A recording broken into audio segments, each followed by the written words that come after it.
මට පේන කෙනෙක් කිව්වා මේ මයි රත්නපුරේ මේම සර් කෙනෙක් සන්දේක කියලා බඩුවාගේ දෙන පොඩ්ඩක් බලන්න කියලා. ඊට පස්සේ මම හොයාගෙන මම ආවා.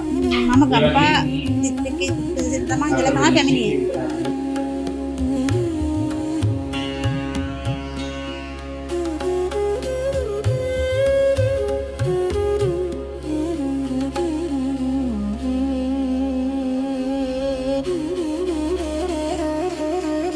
ඒ ඇවිල්ලා ලොකු සර් හම්බ වුණා.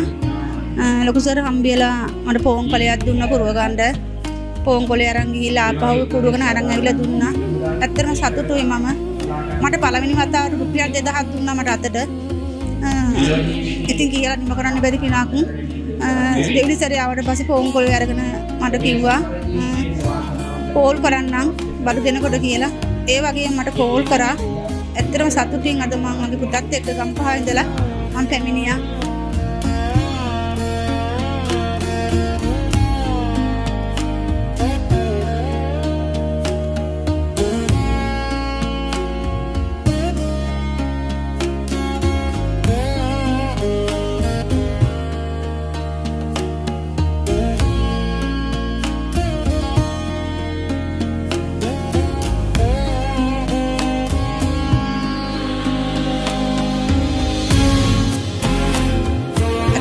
ශාබායිත කෙනෙක්. මගේ ගෙදර ඉන්නේ මගේ පුතායි මගේ අම්මට අවුරුදු 100ක් වෙනවා. මගේ අම්මට බත් කටක් දෙන්න බැරි වෙයි, බඩගින්න තියන්න වෙයි කියන අදහසින් මං දුර ඈත බලාගෙන හිටියත් මම සැරෑටි අරගෙන මම ආවා. මට ගොඩක් සතුටුයි.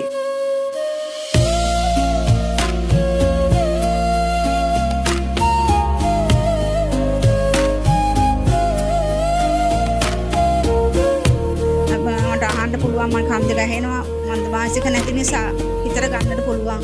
හොඳ බණ ටිකක් ඇහැවා. හොඳ බණ ටිකක් මුදට ගත්තා. මට ඒක ගොඩක් වටිනවා.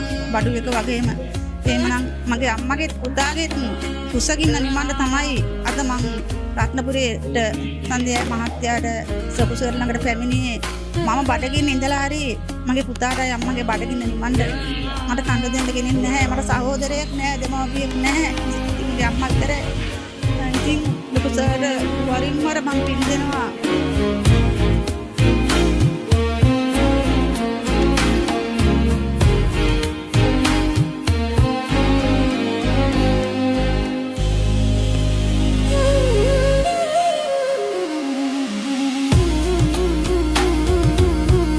මට සතුටුයි. මම සතුටු වෙන්න තැනක් කෙනෙක් නැති නිසා මම අද සතුටු වෙනවා. දුක නැතුව මම දුක තුනී කරගෙන මම කඳුළු ඇස්සලින් එලා නැතුව මම අද සතුටු වෙනවා. අතු වෙලාවේ බණ ටික හොඳින් අහගෙන හිටියා.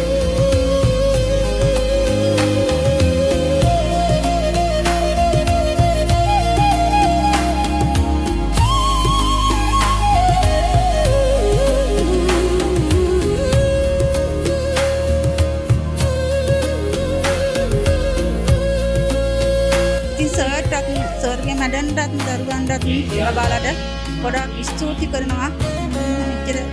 ස්තුතිය වගේම පින් දෙනවා. මේ වාගේ දෙමව්පියන්ටත් මම පින් දෙනවා. ලොකු සර්ගේ දෙමව්පියන්ටත් පින් දෙනවා. සිය පරම්පරාවට මම පින් දෙනවා. කනපත් කටක් ගානේ මහන්සියලා හරි මම එන්නේ මගේ මේ අපේ ලොකු සර් දෙන බඩු ටික හෝ බණ ටික මට වටින නිසා ඒ ධර්ම දේශනාව ගොඩක් වටිනවා.